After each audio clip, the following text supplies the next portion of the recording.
Hola a todos, el día de hoy les traigo un ejemplo del libro Chemical Reactor Analysis and Design Fundamentals del profesor Rawlings, la edición del año 2002. El ejemplo es el número 4.5. Mi nombre es Juan David Sarmiento y soy estudiante de Ingeniería Química en la Universidad del Valle, ubicada en Cali, Colombia. El ejemplo trata de la pirólisis de benceno en un reactor flujo-pistón, en el cual ocurre una reacción secundaria. Y el ejemplo nos muestra las velocidades de reacción que se han obtenido experimentalmente gracias a Hauschen y Watson. En este ejemplo vamos a llamar a las diferentes sustancias químicas involucradas en esta reacción B, D, T y H para poder representar la estequiometría de la reacción de una forma más sencilla. Ambas reacciones son reacciones elementales y son reacciones reversibles, por tanto tienen las velocidades de esa forma. Entonces la idea es calcular la composición molar a lo largo del volumen del reactor y también calcular la conversión del, del reactante principal, que en este caso es el benceno. Entonces, como les decía, el ejercicio nos plantea las dos estequiometrías, nos da las velocidades de reacción, nos da la temperatura, la presión y una cantidad inicial de benceno que se carga al reactor de flujo pistón. En la solución, que es lo que vamos a llevar a los diferentes softwares, simplemente son el balance de moles para un reactor de flujo pistón de acuerdo a cada sustancia. Entonces, para la sustancia NB tenemos menos 2R1 porque de acuerdo a la estequiometría tiene un coeficiente 2 en la reacción 1, en la cual es reactante, y menos R2 porque tiene el coeficiente 1 en la segunda reacción para la cual también es reactante. Con esta misma lógica se hacen los 4 balances de moles y la idea es llevar esto a un software, sea MATLAB, Excel, Polymath, Python, cualquiera de estos softwares, en este caso va a ser MATLAB y Excel, para poder graficar lo que nos pide el ejercicio. Algo que quiero notar es que vamos a necesitar esta fórmula del volumen de Q, que va a ser igual a RT sobre P por la sumatoria del número de moles de acuerdo al volumen en el cual nos encontremos del reactor. Acordémonos que este Q se refiere más al flujo, más que al volumen, al flujo. Y incluso aquí nos dan la respuesta, nos dicen que a los 403 litros ya se ha alcanzado una conversión del 50% del benceno. Después nos muestran unas gráficas que no tengo aquí, pero las pueden encontrar ustedes en el libro y pues las vamos a ver en los diferentes softwares para comparar pues que nos dé lo mismo. Entonces vamos a empezar con MATLAB. Bueno, entonces aquí estamos en el software MATLAB. Lo que he hecho es en el command window crear un nuevo script, o puedo venir aquí y darle nuevo script y tengo esta interfaz en la cual los primeros códigos que copio, que me acostumbro siempre a hacerlo así, es borrar el command window, borrar el workspace y cerrar cualquier pestaña adicional que haya abierto. Entonces, como les decía, las sustancias químicas involucradas en las dos reacciones las hemos denominado así, según el ejemplo. Y aquí tenemos la información que nos brinda el ejemplo. Nos dan una constante K1, una constante K2, unas constantes de equilibrio K mayúscula 1 y K mayúscula 2, nos dan una temperatura, una presión, y vamos a hacer uso de la constante de gases ideales que está en atmósfera por litro sobre mol Kelvin, que es 0.082. Aparte nos dicen que se ingresan 60.000 moles por hora de benceno, son las moles iniciales, y de las demás sustancias no se ingresa absolutamente nada. Esto de volumen final he puesto 1600 litros porque hasta allá voy a llevar, digamos, la solución de la ecuación diferencial. Entonces, como podemos ver aquí, yo simplemente lo que he hecho como para solucionar es llamar al solver OD45. Y para llamar al solver OD45, lo primero realmente que yo hice en este script fue venir acá abajo y crear mi función. Entonces la he llamado una función dndb con los argumentos volumen, n, que me refiero a las moles, K1, K2, K1 mayúscula K2 mayúscula, temperatura, presión y la constante de los gases. Todo esto es lo que vamos a ir usando. Entonces, lo primero, como les mostré con la fórmula del flujo que nos mostraban en el ejemplo, necesitamos una sumatoria de las moles. Entonces, lo primero que yo he hecho aquí es crear esa sumatoria de las moles. He puesto N1 más N2 más N3 más N4 porque este solver funciona creando diferentes vectores a medida que va solucionando las ecuaciones diferenciales. Entonces lo que yo quiero hacer aquí es sumar los primeros valores, en el caso pues, de la primera iteración, sumar los primeros valores para las moles de A, perdón, las moles de B, de D, de H y de T, que van a ser las de la posición 1, posición 2, posición 3 y posición 4. Esto es como si fuera un vector fila, perdón, un vector columna. Entonces con esa sumatoria, después paso a crear mi variable Q, después del ejemplo, pues, donde nos especifican las velocidades de reacción R1 y R2, traigo esas fórmulas. Y aquí es donde viene, digamos, la interacción con el solver y es crear un vector en el cual voy a poner en las diferentes posiciones de ese vector columna las ecuaciones diferenciales asociadas para cada sustancia química. En el primer caso, vemos menos 2R1 menos R2, esta es para el benceno, que es el que denominamos por la letra B. Después tenemos R1 menos R2, que es para aquella que se denomina por la letra D. Después R1 más R2, que es para la H, y R2, que es para la T. Esto se pone así en forma vectorial porque son ecuaciones diferenciales acopladas. Esto es muy útil después cuando hay que vincular también balances de energía y algún otro balance que pueda haber por ahí en forma de ecuación diferencial. Bueno, entonces lo siguiente simplemente es venir y llamar al loader. Entonces yo primero defino unos límites inferiores y superiores de mi ecuación diferencial para la variable independiente, que en este caso es el volumen. Entonces el límite inferior es 0 y el límite superior es este F final, que es 1600, como les contaba ahora rato. El n inicial también lo tengo que poner para cada uno de los diferentes componentes y en el mismo orden en el cual he creado yo mi vector aquí de ecuaciones diferenciales. ¿Sí? Si el primero dije que era B, entonces el primer valor inicial va a ser NB0, que es 60.000. Y así sucesivamente para los demás que son ceros. Entonces simplemente aquí, para llamar por fin al solver, le digo que me guarde los resultados en un vector B y en un vector N. Llamo a lo de 45, le especifico pues que mis funciones, mis variables, perdón, de la ecuación diferencial son B y N, y llamo la función con las mismas variables en el mismo orden en el cual los he escrito acá abajo en la función. Bn, primero siempre debe ir la independiente, después la dependiente, y después los demás valores que yo necesite que deben estar en el mismo orden en el cual haya creado la función. Recuerden que las funciones siempre deben ir al final en un script. Bueno, entonces después llamo a la variable vspan, que significa pues el límite inferior y superior de la variable independiente. Y por último, llamo al valor inicial de la variable dependiente, que en este caso pues es un vector con 4 valores iniciales. Seguido a esto, como lo que me piden es la conversión, entonces he creado un vector xb, pero para explicarles esto, primero quiero aquí llamar, esto ya lo he corrido, entonces voy a llamar aquí a mi vector, a mi matriz n para que vean un poco a lo que me refiero. Entonces, sé que la primera columna se refiere a B, la segunda a D, la tercera a H y la cuarta a T.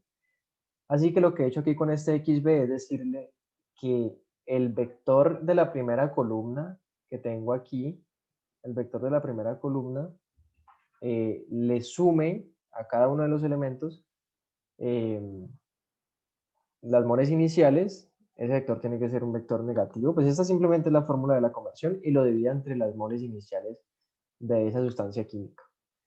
Y después he creado este ciclo for para hallar las composiciones molares. Entonces lo que hago acá con esta suma de y, simplemente el for va a ir desde 1 hasta la longitud total de esta matriz n, que son 89 elementos. Eso lo define el ODE conforme pues vaya necesitando. Y entonces, digamos, le doy para la sumatoria, lo que yo tengo que hacer en este caso es sumar filas. Entonces le voy a decir que me sume primero la fila 1, 1, después la fila 1, 2, el elemento, perdón, 1, 1, el elemento 1, 2, el 1, 3 y el 1, 4, es decir, que estoy sumando estos de aquí, y esos los guardo en una variable que se llama suma. Y después simplemente que el primer elemento lo divida en esa suma. Y así sucesivamente, él va a ir haciendo eso por cada fila hasta que llega pues a la fila 89. Y eso también me lo va a guardar en un vector, por eso lo he puesto aquí, en este caso para el B, YB entre paréntesis I, porque él cada vez va a ir creando un nuevo elemento. Entonces, por ejemplo, ya vemos aquí al YB, y él va a crear un nuevo elemento. Él lo que hace aquí es crear un vector fila. Voy a transponerlo para que me lo muestre como un vector columna, que es más cómodo. Y así entonces podemos ver, digamos, el cambio en la composición a medida pues que cambia el volumen. Y eso es lo que me piden graficar. Entonces para los gráficos voy a correr esto de nuevo y voy a anclar primero el de las composiciones molares para que vean cómo resulta pues el gráfico con mucha lógica de que el reactivo principal pues empieza a disminuir en su composición porque se va consumiendo, mientras que los demás que son productos se empiezan a, digamos, a aumentar. Sabemos que uno de ellos, en este caso el D, también es reactivo de la segunda reacción, entonces es por eso que él, digamos, no aumenta tanto como por ejemplo el H, que es el amarillo. Y el T, como es un producto de la segunda reacción, entonces él viene a aumentar de a poquitos. Diferente pues con el H, que aumenta bastante porque es producto en ambas reacciones. Y la otra gráfica que les voy a mostrar es esta gráfica de aquí, en la conversión del benceno. Podemos ver que la conversión del 50% se alcanza más o menos a los 400, en este caso 405, el ejemplo decía 403, ahí estamos un poquito pasados, pero bueno, el punto es que la máxima conversión aparentemente es 0.6. Entonces, bien, esto es con MATLAB, muy sencillo, simplemente hay que llamar a un solver y escribir pues digamos los datos del ejercicio. Ahora vamos a ir a Excel para verlo con un poco más de trabajo, porque ahí tenemos que hacer el método numérico paso a paso. Aquí en Excel, entonces, como les decía, tenemos que hacerlo el método numérico a mano. En este caso vamos a utilizar el método de Euler, que nos dice que una ecuación diferencial de y de x pues va a ser igual a una función que depende de la variable independiente x y de la variable dependiente y. Y necesitamos unos valores iniciales de esa variable independiente para poder arrancar nuestra iteración, así como también un valor inicial de la variable dependiente. Y nos dice que y de i más 1, es decir, el siguiente valor de nuestra variable dependiente, va a ser igual al valor anterior más una variable h, que va a ser el paso, multiplicada por la función evaluada en la pareja de datos anteriores. Entonces, les voy a dejar en la descripción este video, por si lo quieren ir a ver, ahí explican un poco acerca del método de Euler. Entonces, ahora sí, vamos a aplicarlo en esta hoja. Bueno, entonces, primero he copiado los datos del ejercicio, la estequiometría, las expresiones de la velocidad, los valores, mejor dicho, todo tal como lo teníamos copiado en MATLAB. Y aquí entonces el paso va a ser aquel, digamos, el aumento de nuestra variable independiente. Entonces yo voy a arrancar en 0 y el siguiente valor de mi variable independiente va a ser el anterior valor más el valor del paso.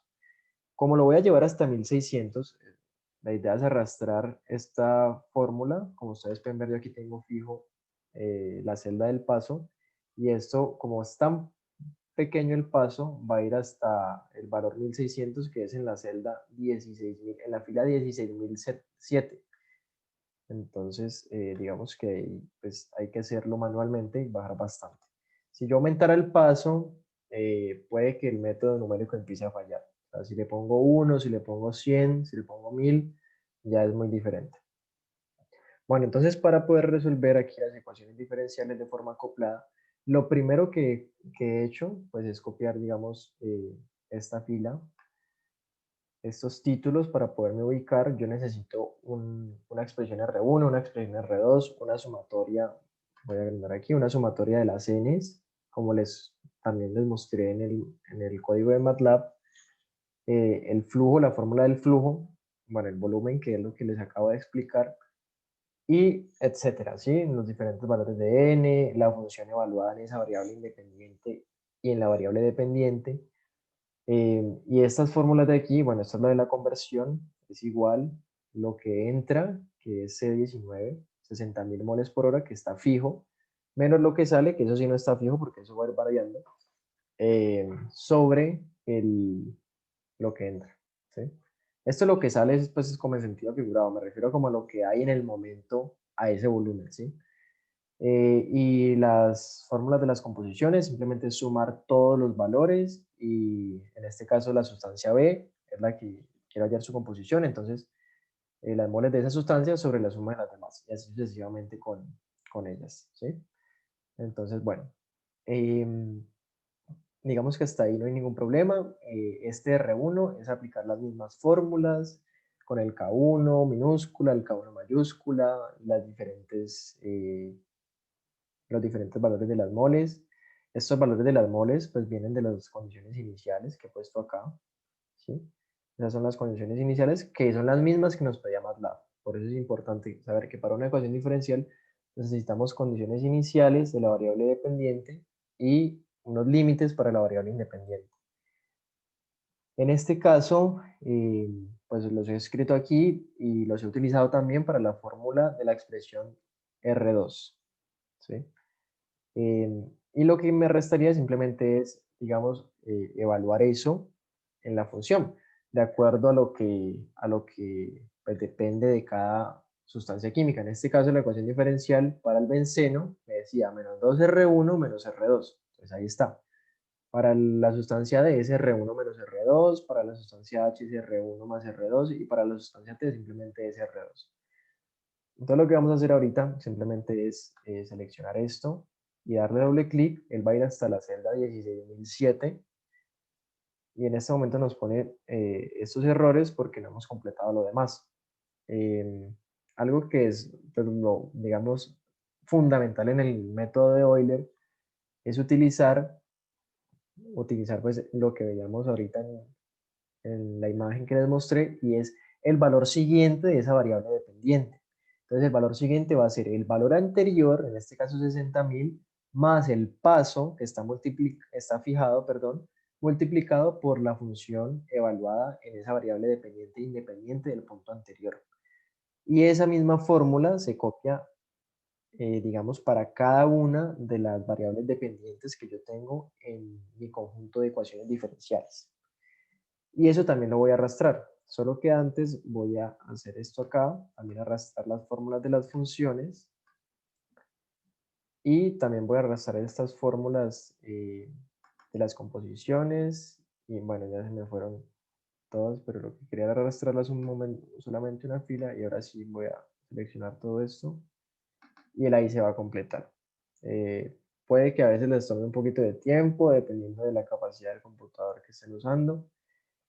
Y entonces lo que yo voy a pasar a graficar ahora es esta variable independiente, que es el volumen,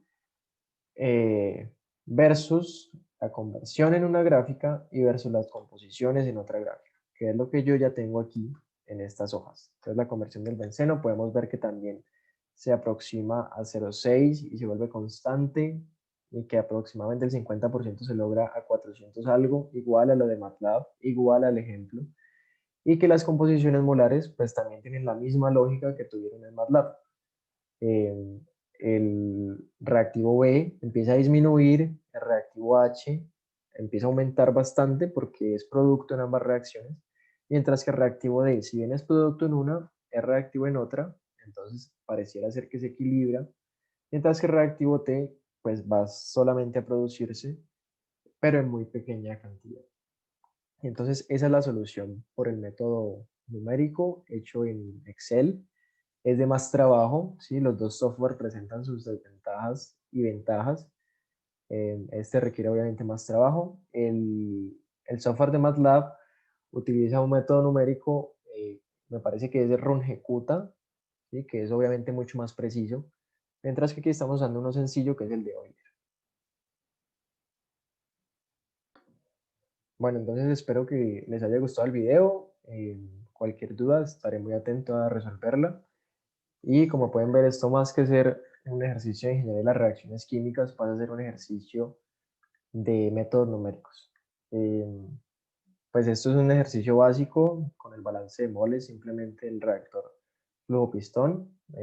A medida que avanzan el curso de ingeniería de las reacciones químicas, empiezan a aparecer más ecuaciones diferenciales que también se van a necesitar acoplar con estas ecuaciones del balance de moles. Van a aparecer cosas de estequiometría, que es pues muy fundamental para poder expresar todo en términos de un reactivo límite. Entonces, bueno, estaré atento a sus comentarios y hasta una próxima.